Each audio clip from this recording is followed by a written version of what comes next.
Hello. Yes. So 5G in the Matrix, walk into a bar. See, now this would have been a really good place to put a punchline in, say something funny. But when I spoke with Lana about some talks that I could potentially do here, I had sent her a list of almost 90% talks I've already done that I already have. And every once in a while, I'm kind of on a plane and I write something kind of smart alecky, like 5G in the Matrix, walk into a bar. And of course, that's the one she picked. And she was so enthusiastic. So there's no punchline. However, worse comes to worse.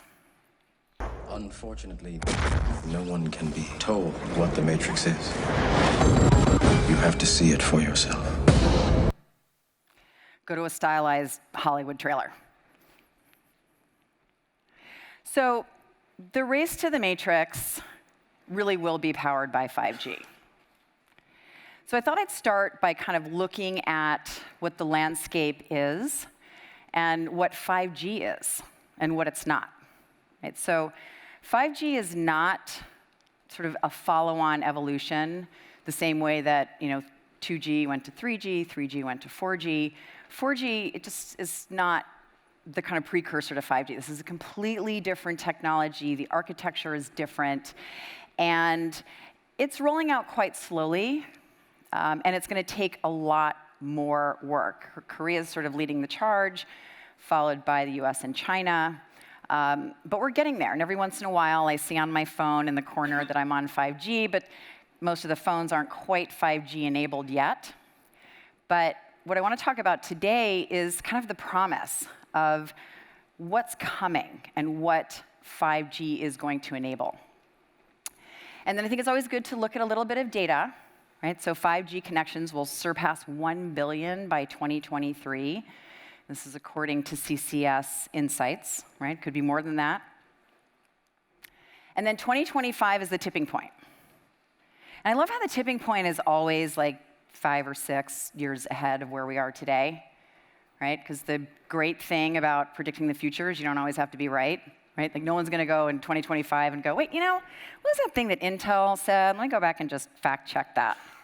But what this tells us, that number is enormous, right? 1.3 trillion in media alone from 5G.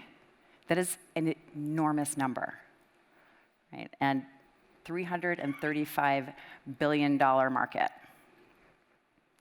So what does that tell us? If you're a startup and you're kind of building on the backbone of 5G, you're probably in the right business. So where are we now? So this is my little technology tree. And the interesting thing about my technology tree is that I ran out of branches before I got to add sort of all of the emerging technology that's kind of coming down and really moving very, very quickly. Now, I could probably double up on a few of these. Machine learning, deep learning kind of fall under the umbrella of AI. I could probably group the realities together, augmented and virtual reality. But the point is, all of this technology is rushing towards us at breakneck speed. And so what I'm hoping to do today is just kind of give you a little bit of an overview, kind of talk about really how we get to the matrix or some version thereof, and inspire you to look into, at least have some working knowledge of this technology, and I'm going to tell you why later. So to start with IoT and the edge, we've been talking about IoT. IoT is probably kind of the granddaddy of tech, right? So we've been talking about IoT for many, many, many years, whereas all the other technologies are sort of the flavor of the month in the press, right? Currently it's probably blockchain and AI, and it was virtual reality, then it was augmented reality. But IoT has been with us for a while, right? This sort of promise of machines talking to each other, just making our lives better, processes better. And then now with the possibility of edge compute, again, also powered by 5G, we're going to be able to take experiences that can live in the cloud, but we can take the compute power and have it essentially live off device so that we're actually minimizing the impact of computing that needs to happen on our devices, because what gets us more upset than running out of battery, right? Not being connected for even a moment. Autonomous vehicles, I'm actually very excited about autonomous vehicles. I love the idea of kind of, being driven by my car, right, and having this environment left. What's interesting is that we're going to get a lot of time back. Think how much time you spend commuting. That's kind of dead time, especially if you have to drive and you can't take public transport.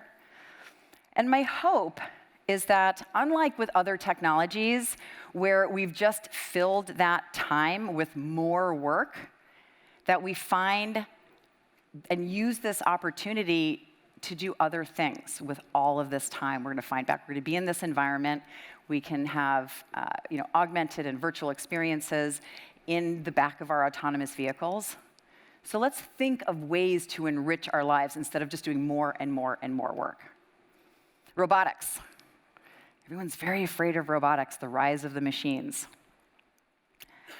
The fear is real, right? If you are doing a job that's rote, you are going to be replaced by a robot. But I don't look at this as a bad thing. I look at this as an opportunity, right? Do you remember when you were a kid and you could sing and you could dance, right? Have you ever gone into a Target or whatever your markets are, Woolworth, and a kid just loses their mind, falls on the floor screaming? The reason they do that is because they're so close to their emotions, right? So as adults, we learn to control those things. But the negative impact of that is we sort of lose sight of the thing that makes us human, the thing that's going to keep us valuable, right? As there are more and more machines and more automation. We need to be able to be in touch with our creativity, the thing that allows us to create something from nothing. Right? These ideas, these worlds. And of course, anyone who's ever had any conversation with me for any period of time will recognize that because I'm in immersive technology, all roads lead to virtual and augmented reality. So I have to talk about those.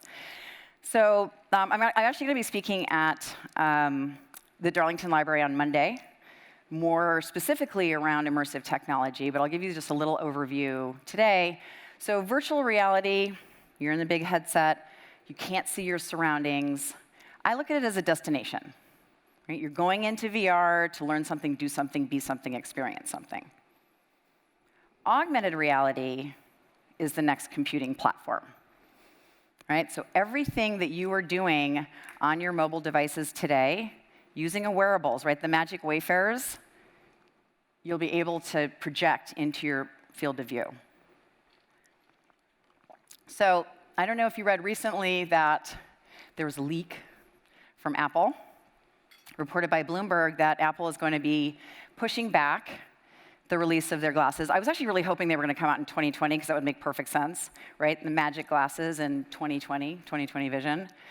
Now it looks like 2023. But whatever the case is, everything that you're doing, right, it's going to be in front of you, right? So instead of ignoring me at the dinner table on their phones, my kids will be able to ignore me by looking directly at me, right? Because my Instagram feed is going to be here, latest episode of Black Mirror floating over my head, their text feed. And so this is progress. Is it? I think so. So let's do a deeper dive. Where are we going?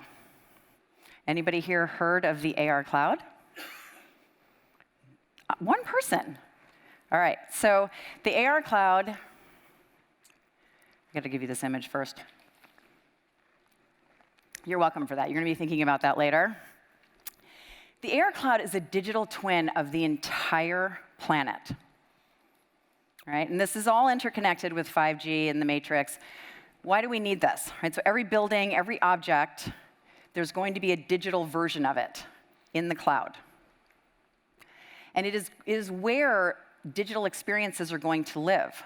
So in the future, in any space, right, in this room, there might be 1,000 experiences, right? Pieces of data, art, digital graffiti. in this room.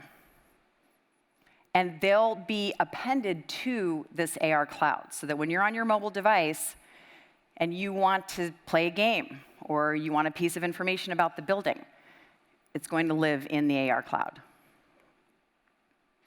And we're going to have this always on, always connected ability to connect to any amount of data or experience. And so these are big concepts, but all of this is coming. So I love this expression, and this is a very good friend of mine, Charlie Fink, writes about immersive technologies for Forbes, and he wrote a book called Convergence. You're going to see a slide in my deck later that says Convergence, which he did see before he named the book. I'm not going to say that he took it from me. I'm just saying. I did contribute to the book. I highly recommend it. It's actually AR-enabled as well. So you download the app, and he'll kind of talk you through the book. But I love this notion of the world will be painted with data, right? Or some people call it mirror world. But on the left is what's Magic Leap, who have another pair of the AR glasses, released as the Magic Verse. So this is kind of the architecture for the AR cloud. So there'll be contextual layers of these digital twins where our healthcare data will live. And that digital world will be accessed by autonomous vehicles. And entertainment is going to just live all around us. In fact, I even see this storytelling construct where instead of watching these linear storylines, it's actually more like an immersive game, right? Where maybe we have the entire series of Game of Thrones, and we can go and explore it. The director will say, okay, this is what you're supposed to follow. This is how I tell the story, right? But all of this is unfolding in real time, so you can choose to teleport around. Maybe you go to Westeros, maybe you go over the wall, right? And you can record that journey. And you can share your version of that story with your friends. Think of the implications of entertainment, right? You can then watch the same piece of entertainment over and over and over again. I don't know, I'm someone who won't go and see a movie a second time. But imagine being able to go in and just explore these worlds and share your version with your friends, and then they can say, oh, I did this last time, follow my version, right? This is what this offers us. Esports is going to be huge. MMOs, so imagine Fortnite. So we saw Pokemon Go and the incredible popularity of that, and that was such a rudimentary version of an AR game, right? And these experiences are going to get better and better.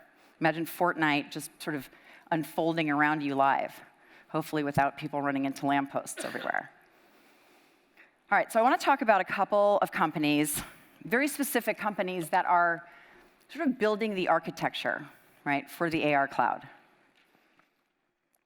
So this is a mobile mesh that you basically create using your iPhone. You scan your room.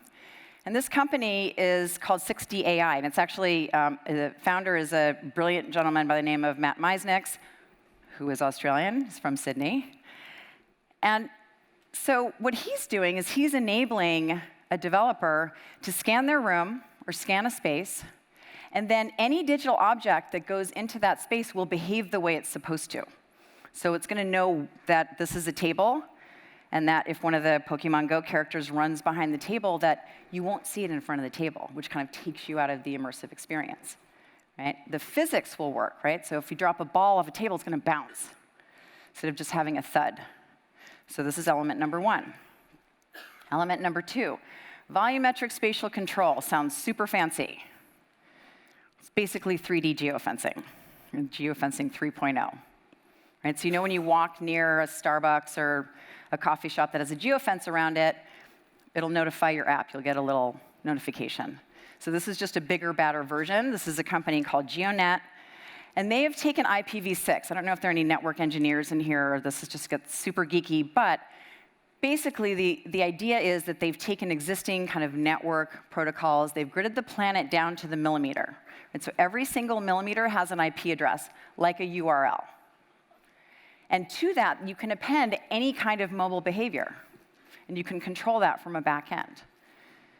So now, you can set permissions on your phone to experience and filter the thousands of digital experiences that are around you and not be bombarded so that it's like the hyperverse. I don't know if any of you have seen that on YouTube. It's horrifying, but take a look. It's interesting.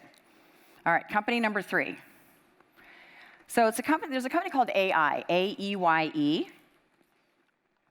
They do a combination of LiDAR, light detection and ranging, and AI.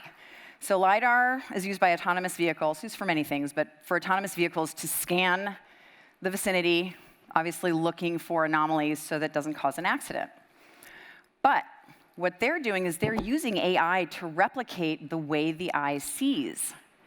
So they're dynamically discarding data that they already know, right? So in the AR cloud, you saw that layer, right, that was just all the buildings.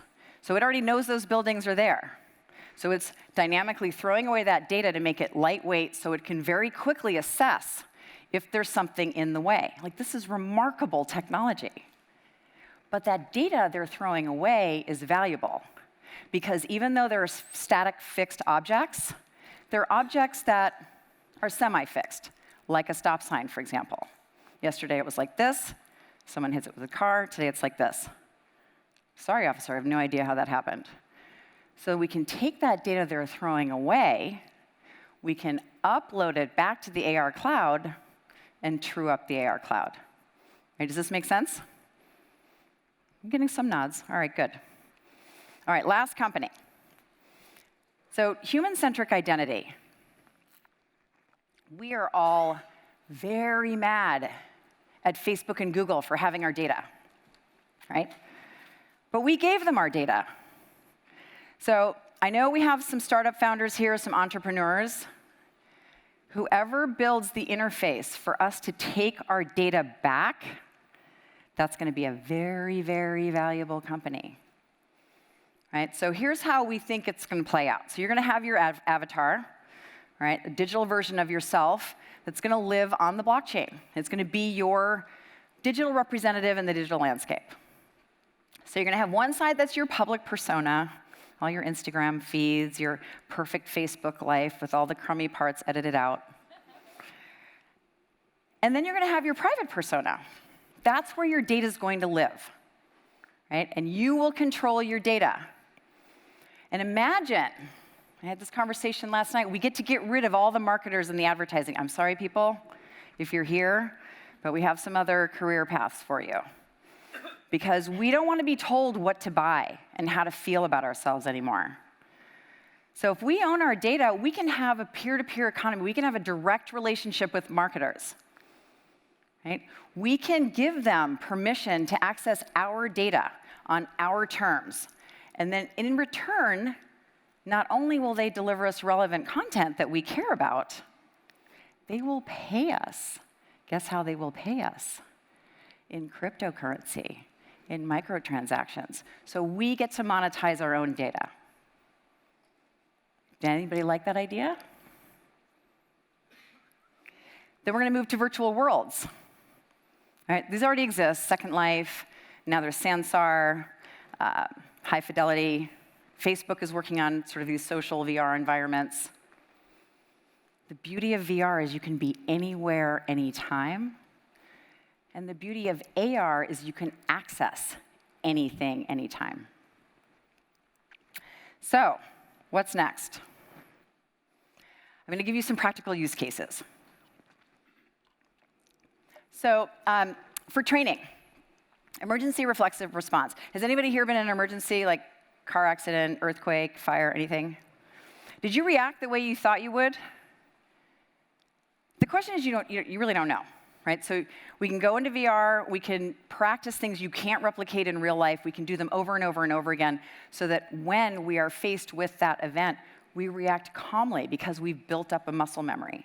So HoloLens has a massive deal, $500 million deal with the military, with their HoloLens to train in real life scenarios using their AR glasses and putting dynamic information in front of the soldiers so that they're able to react appropriately in dangerous situations, right?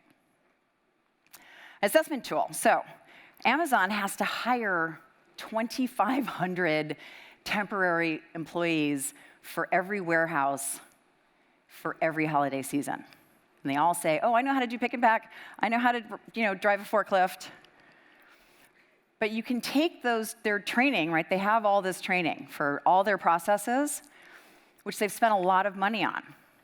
So now they can take those same trainings and use them as an assessment tool, because you can tell immediately if someone goes into a VR forklift training whether they know how to drive a forklift.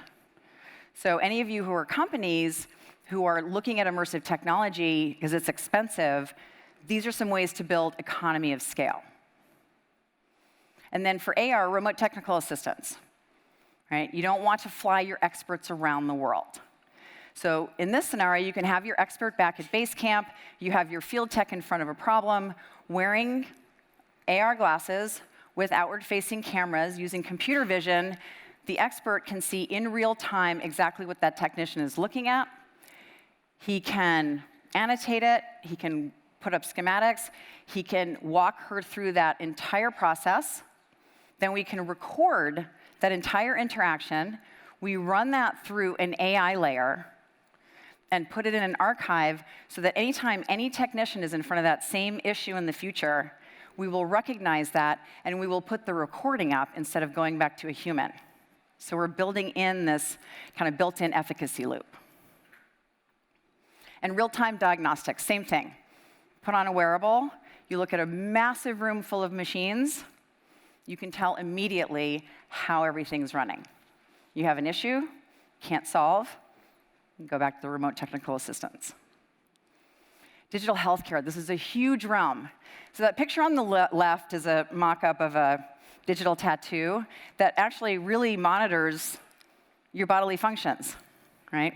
What do your red blood cells look like? Are you hydrated enough? So this is part of taking back our data.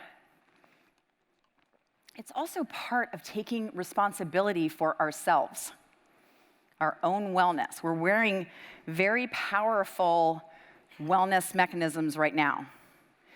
But we need to start taking this data and caring about our own outcomes. And data visualization, this is another huge opportunity for a startup founder. We can work with data from the inside out in virtual reality. And think of the implications of that. And we haven't visualized it yet. I haven't seen it. There's a lot of companies working on it. But we're essentially kind of taking these 2D and 3D constructs that we already know, and then we're just bringing them into a virtual environment. But there's another way to leverage this technology, and I think it's a big opportunity. So, my point here is the possibilities are endless. And the reason that I want all of you to just understand a little bit about all of these technologies is that we have to start telling a better story of our futures. Right? And so you have to get in the game here and understand enough about these technologies, a little bit about all of them, so you can start connecting these dots. Right? Because this isn't the future. Everything I've just shown you already exists. And it existed with just a gilded few building it. So imagine if we start to all engage in coming up with these ideas. Oh, Charlie Fink. Convergence, if you see his book, it looks just like this. I contributed to the book. He's a good friend, and I'm giving him a hard time. But it is this convergence of technologies that are going to make up all of these solutions in the future, of which 5G is a part, and it's a big delivery mechanism. It's like the backbone. So we are all now alchemists, or maybe we're chefs, however you want to think of it. But these technologies are the ingredients. So I want to kind of quickly circle back to the topic of this entire conference, really, right? The future of work and innovation. So innovation today is like throwing round dice with no numbers, or coming out on stage with a joke with no punchline. It has also been pointed out to me that round dice with no numbers are marbles, but that's not even the point. The point is that we're very busy with this digital transformation and innovation, trying to just do everything we're already doing a little bit faster. But there's so many possibilities with this technology, right? So what if we innovate innovation? All right, here's the interactive portion. Who knows what this is? Don't shout it out. Raise your hand if you think you know what this is. Come on, someone's got to have an idea. All right, now you can start shouting out what you think it is. Skull, anybody else? Okay, it's cow. Now, I'm taking this from a woman who's the first tenured professor in the psych department at Harvard. Her name is Ellen Langer. She's brilliant. She studies the science of mindfulness. She talks about mindfulness not in the sort of kumbaya way, but really the science behind it. So now, whenever you see this image, you're only going to be able to see the cow. But we need to build and train ourselves to have the flexibility to be present. Right? We're always looking for these little kind of factoids and little truths that we can file away and use later. But with all of this technology coming so quickly, right, and these are very real fears around the technology that's coming quickly, we have to train ourselves to really be fluid. That, to me, is what real innovation is. Right? We talk about Steve Jobs. No one was asking for the iPhone. He projected himself into that future, and we followed along. What if we are all capable of this type of thought? And we certainly were as kids. We have to draw a line back there. We have to start imagining what we want our futures to be at work and our own personal futures. You know, we looked at that 2025 slide. What do you want your life to look like in 2025, 2030, 2040? Not where you think it's going to go. What do you want it to go? What do you want it to be like? And I think if we do this on a global scale, we'll find that there's sort of a little Venn diagram in the middle where we all kind of come up with similar things, right? We're human. Our humanity is going to converge. But if we don't do that, then there's just a few people who are going to tell the story for us. Because it's coming. There's a tsunami of technology. I have another version of this slide. It's just a man standing on a beach, and the wave is coming. Right? We're in Australia. We need to grab a surfboard. Ride the wave. IoT is no longer IoT. It's IoE. It's the Internet of Everything. Big data is no longer big data. It's massive data. So how do we imagine our lives? We need to work backwards from the future. Okay? Start at your destination. Build this story for yourself, for your company. So how do we get there from here? So you've heard the expression, you know, art imitates life, life imitates art. Really, tech imitates art, right? It's not a mistake. It's not a coincidence that AR looks like Minority Report, right? Do we really want Hollywood to tell us what the future looks like? Because if we do, then it's going to be Black Mirror. So we need to engage. We need to think about what is the future of everything. Work, play, education, identity, value, commerce, data, security. What is the future of us? So if you're a creator, an entrepreneur, a developer, build for how we will live tomorrow. It's the best way to predict the future is to create it. It's Abraham Lincoln. That is more true today than it was back then. So when people call me from the States and I'm here in Australia, because I'm on there tomorrow, right? So I say, welcome to your future. So it looks pretty good. And if we all engage in telling this story of the future that we want, everybody wins. And don't forget to think outside the cow. Thank you.